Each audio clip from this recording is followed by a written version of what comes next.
what I want to do kind of in this section is actually walk through generally how to walk through ethical decisions. Again, this is not, I'm not an expert on this. I was very nervous teaching this again because this is not my area of expertise by any means.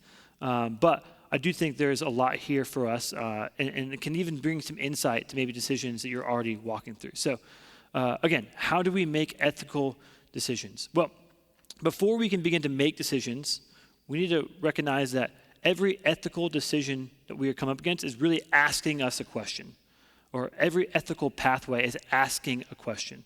It's asking a question of us. Who are we? Who do we want to be? Who are we becoming? And so a lot of the moral decisions we come to have more to say about who we are becoming than necessarily what we're doing.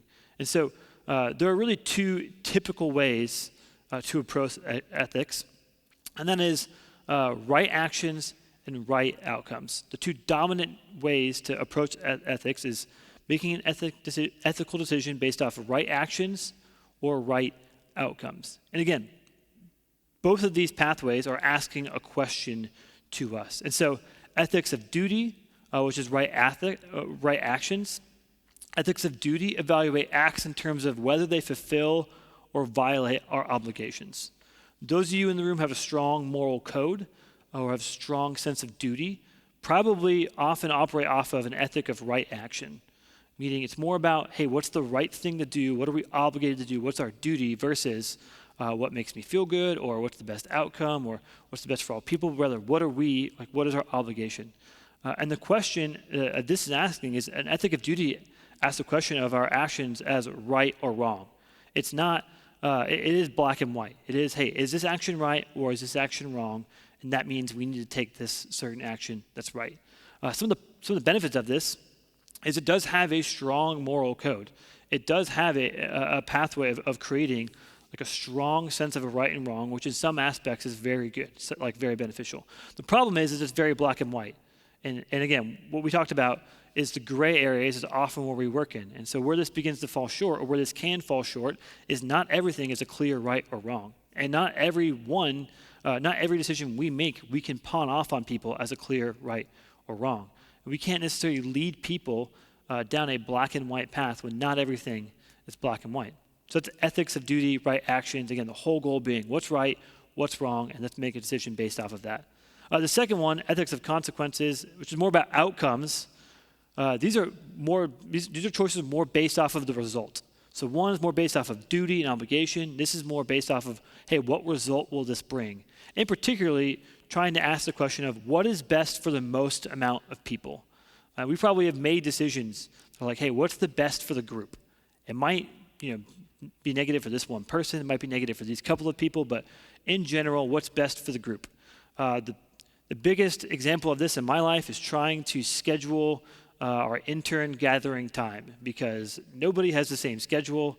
Our weekly intern development time, nobody has schedules that are in line. There's always conflicting, it's always competing. And so I had to constantly ask myself, what's the best for the most amount of people?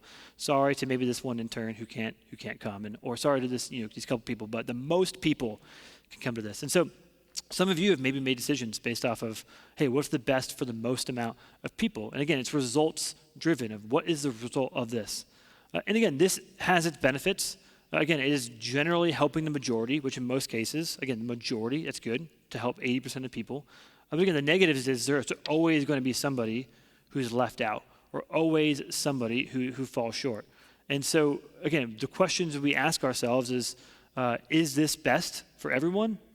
And again, it can even fall short in making an ethical decision. And so, again, in the Christian worldview, sometimes right action or right outcomes is the best way to navigate it.